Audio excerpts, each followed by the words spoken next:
On a cold December night in 2013, a 59-year-old widow stood on stage at a square dance club in Arkansas, watching some of her closest friends dance together. The woman had owned and run this square dance club for years, and the people out on the floor were just like family to her. But as she listened to the music and called out different square dance steps, she didn't notice that one of the dancers had their eyes fixed right on her. And the woman didn't know that this dancer had become obsessed with her. In fact, the dancer had started losing sleep just thinking about this woman. And now, the dancer had decided it was time to act, because they believed they would never find peace until the object of their obsession was dead. But before we get into that story, if you're a fan of the strange, dark, and mysterious delivered in story format, then you've come to the right podcast, because that's all we do, and we upload twice a week, once on Monday and once on Thursday.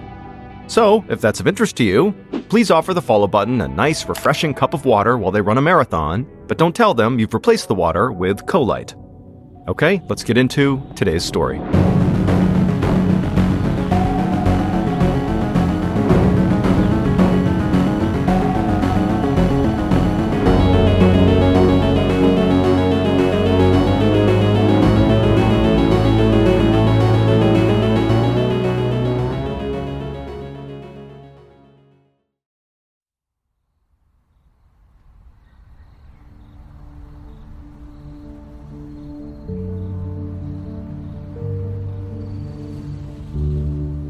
On the night of Monday, December 2nd, 2013, 59-year-old Patty Wheelington walked across a gravel parking lot toward her favorite place in Texarkana, Arkansas, the Guys and Dolls Square Dance Club.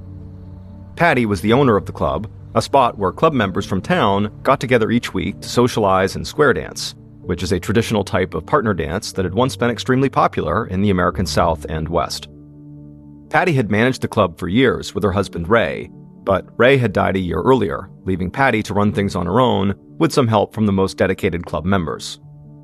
The couple had always considered Guys and Dolls to be like their second home, and now that Ray was gone, Patty felt like this club was the most important thing in her life. And tonight was her first day back at the club since taking a short trip for Thanksgiving, so she was looking forward to seeing some of her friends and getting back into her weekly routine. Patty opened the front doors, stepped inside, and her face immediately lit up. This old-fashioned dance hall was housed in a metal building that almost looked like a large storage unit from the outside, but the inside was bright and festive.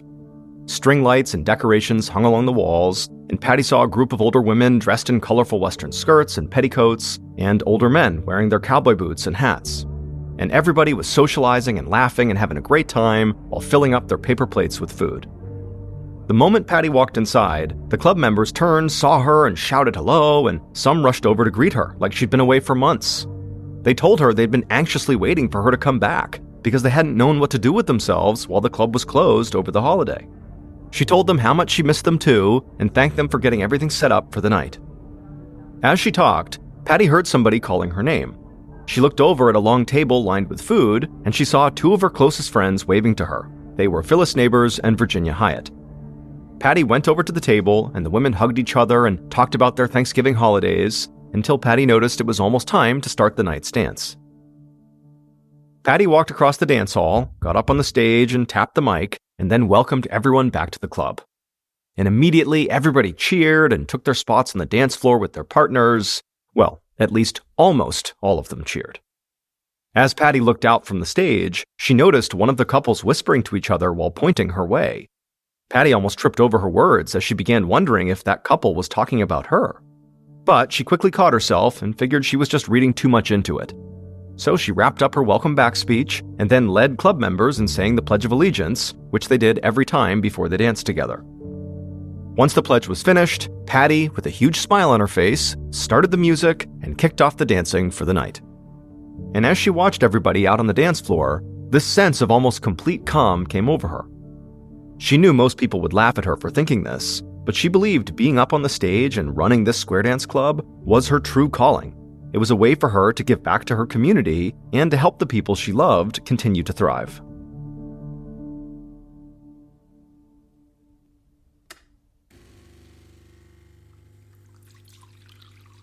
The next morning, around 7:50 a.m., Patty stood in the kitchen of her home and poured herself a fresh mug of coffee. She slid her phone and pack of cigarettes into the pocket of her bathrobe and walked outside onto her front porch.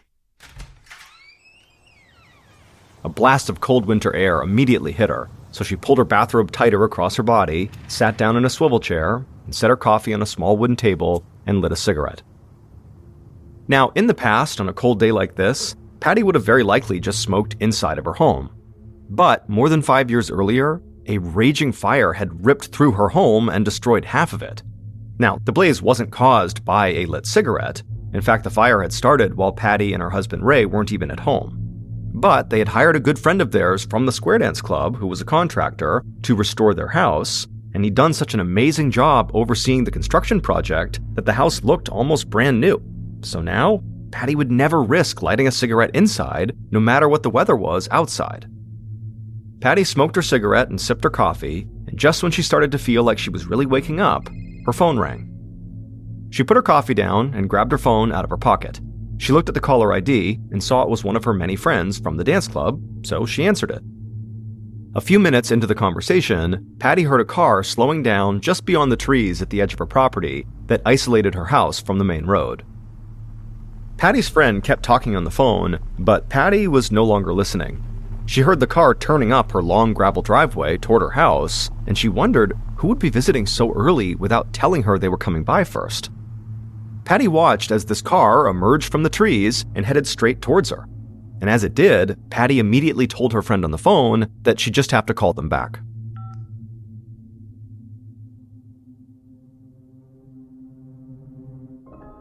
Over 7 hours later, at around 3:30 p.m., Patty's close friend, Phyllis Neighbors, received a call from a mutual friend from the dance club.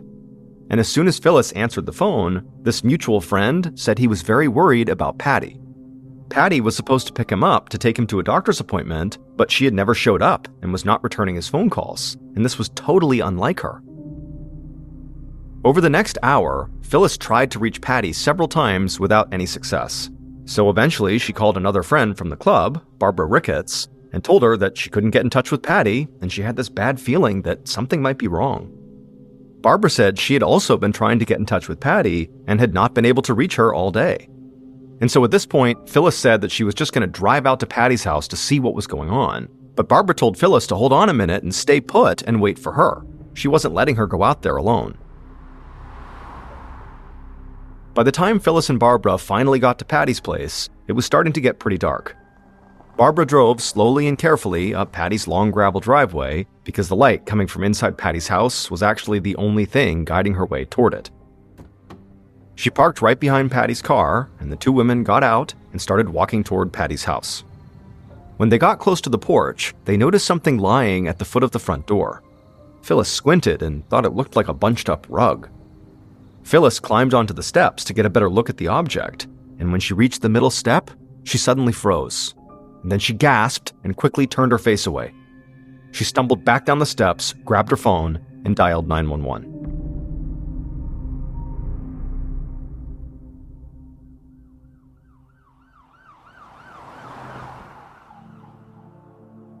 Texarkana police cruisers and an ambulance converged on Patty's house within minutes of Phyllis's call. A police officer stepped out of his car and turned on his flashlight. He scanned the area and saw Barbara sitting inside her car and crying, and then he saw Phyllis standing in front of the porch. Her hands were shaking and she was muttering to herself. The officer, along with 2 EMTs, began walking toward the house, and as they did, Phyllis looked up and saw them and went right over to them and then pointed back at the front porch and said they might as well send the ambulance away because they were too late. The officer walked past Phyllis, reached the front steps, and right away he saw what she was talking about. In front of the door to the house, there was a woman in a bathrobe, lying face up, gripping a cigarette in her right hand and clutching her chest with her left. And the officer noticed that her skin was pale and blotchy. One of the EMTs walked over and bent down to feel for a pulse, but he was already confident he was not going to find one. And when he actually felt the woman's cold, waxy skin, it confirmed that she was dead. The officer kneeled down and shined his light on the body, and he saw there were bloodstains in the woman's bathrobe and blood spatter on the wooden slats beneath her. And it became very clear that this woman did not die of natural causes. Minutes later, another car pulled up the driveway and 2 men stepped out. Texarkana police detectives Paul Knoll and Jason Hack. who were about as physically mismatched as two people could be. Noll was round and bald, and Hack was tall and thin. They looked like an odd pairing, but these two men were actually almost always on the same page, and they were both sharp and meticulous investigators. Texarkana, Arkansas only had a few murders every year, so whenever Noll and Hack got a call for a homicide, they knew it was not going to be an ordinary day at the office. And as they sized up their new crime scene, they could tell right away that this murder seemed especially out of the ordinary. The dead woman looked much older than the average murder victim in the area, and this neighborhood was more affluent than where they usually responded to violent crimes. Noll and Hack quickly met with Phyllis and Barbara, but both women seemed so shaken they could barely talk. However, Phyllis did offer, in a very trembling voice, that the deceased was their friend, a woman named Patty Wheelington.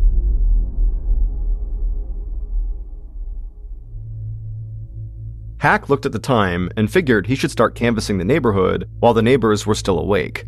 He told Noll he'd be back in about an hour. As Hack walked to his car, he was struck by how eerily quiet it was.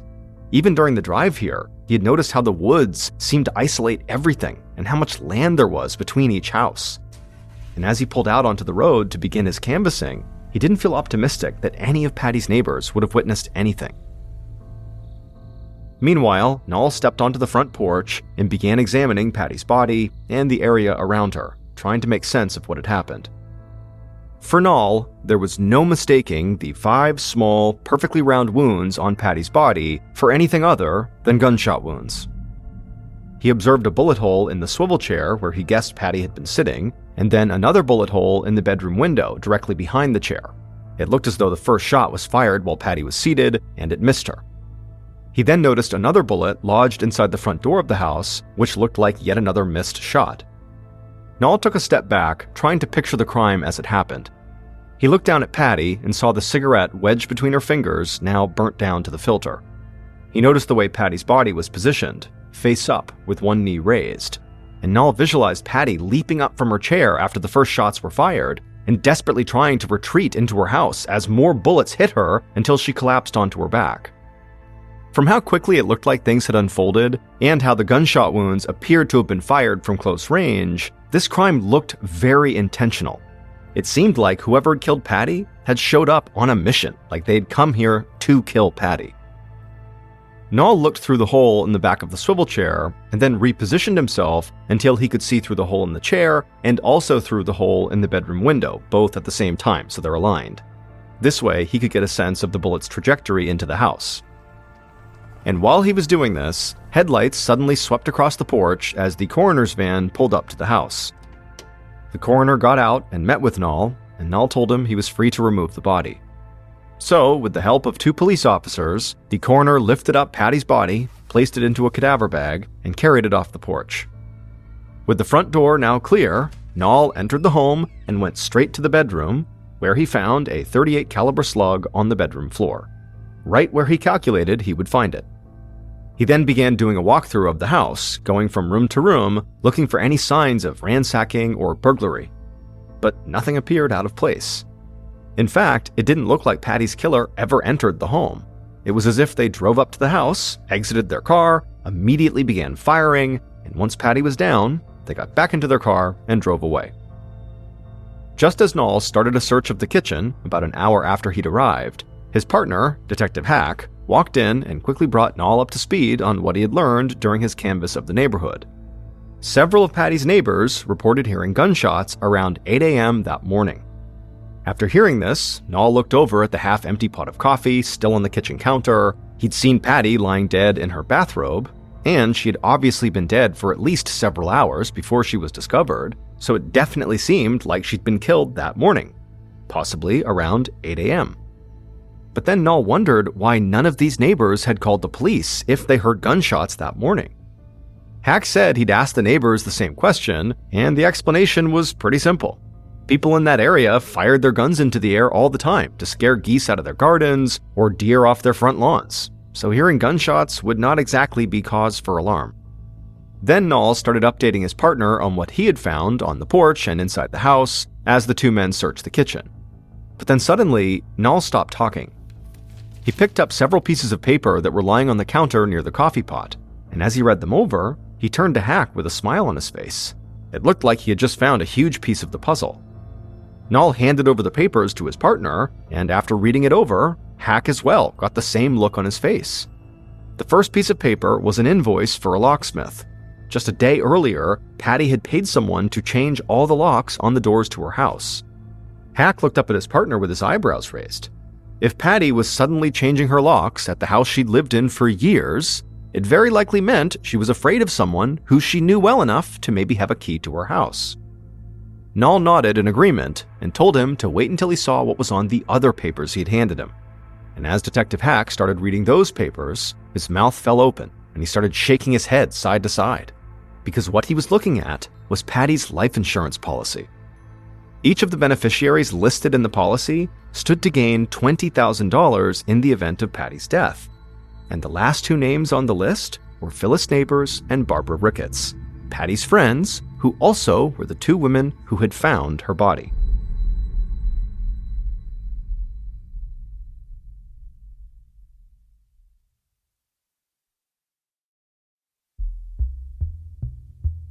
Nall and Hack arranged for police escorts to bring Phyllis and Barbara down to the station, and when the two women got there, Nall and Hack interviewed them separately in two different rooms. Phyllis told Detective Nall that she had first met Patty at the Guys and Dolls Square Dance Club about a decade earlier, and she had been very close with both Patty and Patty's husband, Ray, and so had Barbara. Nall asked Phyllis if she knew that she and Barbara were beneficiaries on Patty's life insurance policy, and Phyllis began laughing and nodding. Nall couldn't tell if this laughter was maybe nervous laughter, or if it was designed to mask just how important this money may be to her. Phyllis kept on laughing and said Nall's question had reminded her that when she first learned that she and Barbara were beneficiaries, she had jokingly said, "Oh, real cool, Patty. You're younger than all of us. We'll all be dead before we see this money." Nall smiled at Phyllis and sort of played along like this was a good joke, but secretly, he thought that everything Phyllis was saying and doing made her seem a little bit suspicious. So, after she stopped laughing, Nall asked her to go through her day to help him establish a timeline, hoping that, if she was involved, she would implicate herself. Phyllis said she woke up at 8 that morning, and then sometime around 10, she sent Patty a text message.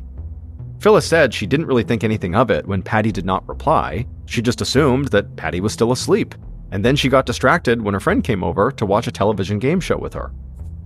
Nall nodded and wrote everything down that Phyllis said, but privately, he wondered if maybe she had sent that text message to Patty just to throw off investigators and make it look like she'd been innocently trying to reach her friend on the morning of her murder. In the next room over, Detective Hack was asking Barbara a similar round of questions. And, like Phyllis, Barbara had an alibi. She said she was with her husband all day, and her husband could verify this. Hack leaned back in his chair and looked across the table at Barbara. As much as he tried to picture Barbara as Patty's killer, he just couldn't see it. Barbara reminded him of his grandma, and she looked so utterly shaken by her friend's death that it was hard not to feel sorry for her. But Hack had enough experience to know that he should never take anyone's emotional state at face value. This could all just be an act. And so as he sat listening to Barbara talk, he found himself calculating in his head how much money Barbara may have been willing to pay someone else to kill Patty in order to still turn a profit on that $20,000 life insurance payout. It was after 9 p.m. by the time Detectives Nall and Hack wrapped up their interviews, but they didn't want to stop working right now when they felt like their investigation was really starting to take shape. And so after Phyllis and Barbara left the police station, the detectives began going through the text messages and recent calls on Patty's phone. They hoped they might find something that would give them more information on Patty's two friends. But none of the text messages between the women seemed in any way out of the ordinary. Instead, the detectives discovered something strange that they hadn't even been looking for. One of Patty's most frequent correspondents was someone she had saved in her contacts only as MF. Patty and MF communicated multiple times every day, and it was clear by reading their messages that this was more than just a friendly relationship. This was romantic. And it was also suspiciously discreet. Everyone else in Patty's contact list had been saved under their first and last names, except for this one person. Hack ran MF's phone number through a reverse directory, but all he was able to determine was that it was a mobile phone number. Because the directory only gave him the name of the carrier, not the name that the phone number was registered to. And so he would need help from the phone company to find out who this number actually belonged to. But he also knew at this time of night that could be very difficult to make happen, and it could take a while. So Hack handed over that task to other members of the investigative team. And while he and Detective Nall waited for the results, they started tracking down and calling members of the Guys and Dolls Square Dance Club. Even though it was getting late, several of the members answered their phones and were actually quite eager to help the police. None of the members could think of anyone with the initials MF, but Hack and Nall quickly discovered that these people loved to gossip. Several of them told the detectives that rumors had been circulating for a while that Patty was having an affair with a married club member, a man named James Hyatt. And as soon as Detective Nall and Hack heard this name, they stared at each other in shock. This was not the first time in this investigation that they had run across James Hyatt, because James Hyatt was the third beneficiary on Patty's life insurance policy, right behind Phyllis and Barbara.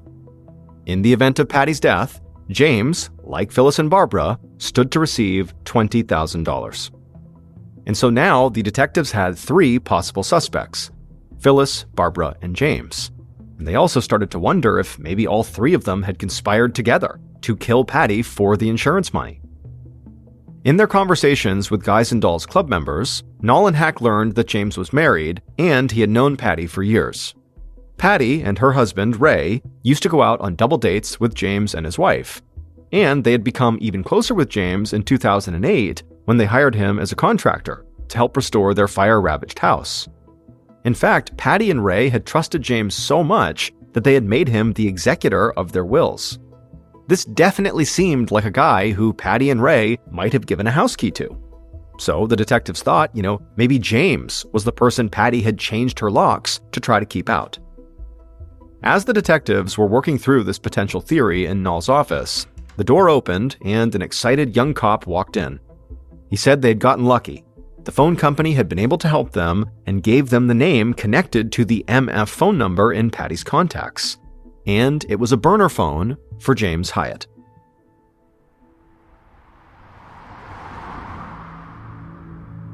Nall and Hack immediately got in their car and drove across town towards James's house. They still considered Phyllis and Barbara suspects, and they thought there was a chance the women had worked together with James. But based on the text messages the detectives had found between Patty and this MF person, and now the burner phone, it seemed pretty clear that James and Patty were having an affair, which automatically made James a major suspect in his own right. On top of that, it made it even more likely James would have had a key to Patty's house, and as a final strike against him, he had something to gain financially from Patty's death. The detectives arrived at James's house, but his wife Virginia came to the door and told them James wasn't home. In fact, she had no idea where he was, and she was starting to worry that he might have just left town or something without telling her. And now, the detectives realized they might be looking at a fleeing suspect. They told Virginia to contact them if she heard from her husband and to please keep her phone close by in case they needed to follow up with her. And Virginia said she would. Nall and Hack got in their car and headed right back to the station. It was late and they were both very tired, but now this was starting to feel like a case they could close before sunrise. They just had to find James. Detective Nall walked into his office and called James's main phone, not the burner phone. There was no answer, but Nall was relentless. He just kept calling over and over and over, and finally, after a bunch of tries, Nall heard James answer. Before James could say anything other than hello, Nall introduced himself and told James why he was calling. But James cut him off, saying he'd already gotten the news of Patty's death, and so this would just have to wait, because he was out of town. Nall couldn't believe how arrogant and dismissive James sounded, and he was not convinced James was actually out of town. But either way, the detective knew he could not let James off the phone and risk having him disappear for good. Usually, Nall liked to interview his primary suspects in person, but he knew he could not wait for a face-to-face meeting with James. So Nall just launched into an interview right there on the phone. He told James that police knew all about the burner phone and his affair with Patty. There was no point in trying to hide those things. James immediately went silent, and there was a long pause, and then when he started talking again, all of the arrogance Nall had sensed just minutes ago was gone. James sighed and admitted that he and Patty were romantically involved. He only had the burner phone and the different name in her contacts to protect Patty's reputation. After all, he said, people in this town don't look too kindly upon adultery, and the other woman often gets blamed in these situations. So he just never wanted any of this to get out to protect her. Detective Null doubted that it was really Patty's reputation James was trying to protect, and not his own, or his marriage. He asked James if Patty had ever demanded that he leave his wife, but James said she hadn't. In fact, he said Patty pleaded with him specifically to stay with his wife. Finally, Null asked James where he was on the morning Patty had been killed. James said he'd been in Florida, where he still was, and so he was 1,000 miles away from Texarkana when Patty died. Null knew that there was an easy way to either prove or disprove this, and that was by getting the location data for James's mobile numbers and seeing what cell towers they pinged. So he told James one more time that he needed to get back to Arkansas right away. As soon as Null hung up, he and Detective Hack put in a request for a subpoena so they could get James's cell phone records. They knew that request would take a little time to be fulfilled, so in the meantime, they reached back out to James's wife, Virginia. They said they knew it was late, but they needed to talk to her. And not long after the call, the detectives drove back to James and Virginia's house, picked her up, and brought her back to the station. And by the time they arrived there, Detectives Null and Hack weren't even sure if it was considered late at night or early in the morning. They just thanked her for coming in at such a strange time, and they led her into a large office with a conference table. Virginia sat down across from them, and for a second, neither of the detectives spoke. This was not a situation that either of them wanted to be in. But, finally, Hack looked across the table at Virginia and asked her if she was aware that her husband James had been having an affair with Patty. Virginia gave a little smile and said she knew it might sound strange to them, but she knew all about the affair. Hack and Null shared a quick look, like what was going on here, and then Virginia told them that she and Patty were friends, and there were no problems between them at all. Now, neither of the detectives had expected this response, but they knew there were all different kinds of marriages out there. Maybe Virginia and James had an open marriage, or maybe James's affair with Patty somehow made his and Virginia's marriage stronger.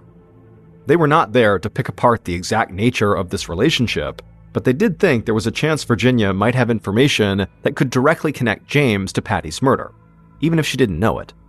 And so Hack asked if Virginia remembered where her husband was when Patty was killed.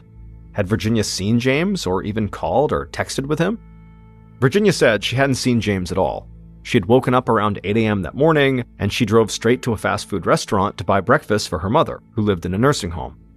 After spending some time with her mom, she had gone home, and she said James had already been gone when she woke up, and he wasn't home when she got back, and they hadn't talked on the phone at all. The detectives excused themselves and stepped out into the hall. They had some new information, but nothing that would enable them to close the case or prove if any of their potential suspects were actually where they claimed to be at the time of the murder. They needed James's cell phone data. If his phone had been picked up by one of the cell phone towers near Patty's house on the morning of the murder, they would know he'd lied to them about being in Florida at the time of the murder. Luckily, it didn't take long for the phone company to come through yet again. Now, almost exactly 1 day after Patty's murder, Detectives Hack and Null received James's cell phone tower data, which showed his location and movements throughout the morning of the murder. They also obtained surveillance footage from multiple locations around town, and that footage was the final piece of evidence they needed. It had taken just 24 hours, but the detectives now knew who had killed Patty Wheelington.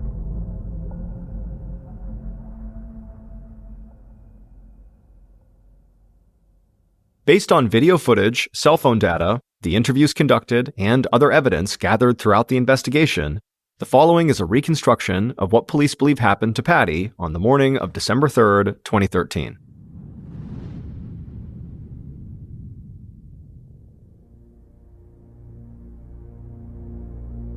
Just before sunrise, the killer got out of bed after yet another sleepless night, and they told themselves there was only one way to find peace again. They had to kill Patty Wheelington. They went to their closet and collected their .38 revolver. As the sun began to rise, they slipped the gun into their pocket, marched out to their car, and began driving towards Patty's house on the outskirts of the city. The killer pulled into the long driveway leading to Patty's house, and as they approached, they saw Patty sitting on the porch, smoking a cigarette and talking on her phone. The killer got out of their car and began walking toward Patty, who quickly put her phone down and greeted the killer. But the killer was not interested in talking. Instead, they drew their revolver and aimed it at Patty. Patty saw the gun and tried to reason with them, but the killer just fired off a shot. The bullet missed Patty and went through the bedroom window behind her, and Patty jumped up with her cigarette still in her hand, but before she could even turn, the killer had fired again, and this time the bullet hit Patty in the chest, puncturing her lung. Patty clutched her chest and struggled to breathe. She lurched toward her front door, but the killer kept on firing, hitting Patty 4 more times, including a bullet that struck Patty right in the heart. Patty's legs buckled and she collapsed on the porch, still clutching her cigarette in one hand and her chest in the other. And as the killer watched Patty fall, a sudden sense of peace did come over them. The killer walked back to their car, started the engine, and drove away as Patty lied at the foot of her front door, dying. A little while later, the killer stopped along an isolated road, disposed of their gun, and then continued on home. Over an hour later, at about 9:15 a.m., the killer drove to a fast food drive-thru and ordered a sausage biscuit. And at 9:42 a.m., the killer walked into a nursing home to see their mother and give her the fast food breakfast. And later that day, the killer returned home and waited for the sun to set, looking forward to their first good night's sleep since they discovered that their husband was having an affair with Patty Wheelington. James Hyatt, who had been a strong suspect at the beginning of the investigation, did not kill Patty. His wife, Virginia, did. James's cell phone data proved he was in Florida at the time of Patty's death, just like he had told the police. This information led investigators to immediately turn their focus on Virginia, who they had considered a suspect from the moment they learned she knew about James and Patty's affair. So investigators obtained surveillance footage from the McDonald's drive-thru and the nursing home, places Virginia told detectives she had visited on the morning Patty was killed, and those videos showed that Virginia had visited both of those places, but she lied about the times that she was there. And surveillance footage from a convenience store along the route between Virginia's house and Patty's showed Virginia's car heading towards Patty's house right around the time it was believed Patty was killed, and then also driving back to her own house not long after. With that information, police served a search warrant on Virginia's house. Although they didn't find the revolver, they did find a box of .38 caliber ammunition, and they found the blouse that Virginia was seen wearing in the surveillance footage from that morning. They sent the blouse to the crime lab, and it came back positive for gunshot residue. It turned out, ever since Virginia began to suspect that her husband was having an affair with their good friend Patty, Virginia became increasingly possessive and unstable. And James, who had been married to Virginia for 41 years, had begun to grow afraid of his wife, to the point where he began sleeping in a separate bedroom and even began locking his bedroom door at night to keep his wife out. At Thanksgiving dinner with her in-laws, a week before Patty's murder, Virginia had taken James's sisters aside and told them she was concerned that James was going to commit suicide. But James's sisters knew him well enough to know that they did not believe this, and when they talked it over with James, the family became convinced that Virginia was actually planning to kill James and cover it up by the idea that he had killed himself. So, as a result of this, James had left town to stay with his sister in Florida, and while he was down there, he filed for divorce. And by coincidence, Patty had just happened to leave town around the same time as James left for Florida, which led Virginia to believe that Patty and James had run away together. So Virginia began calling Patty repeatedly, leaving voicemail after voicemail, begging Patty to return her husband to her. On December 2nd, Virginia was served with the divorce papers. And then that night, she was at the Square Dance Club, where she knew the other club members were whispering and gossiping about her husband's affair with Patty, and so she decided it was time to kill Patty. And the following morning, she would. Virginia was found guilty of capital murder and sentenced to life in prison without the possibility of parole.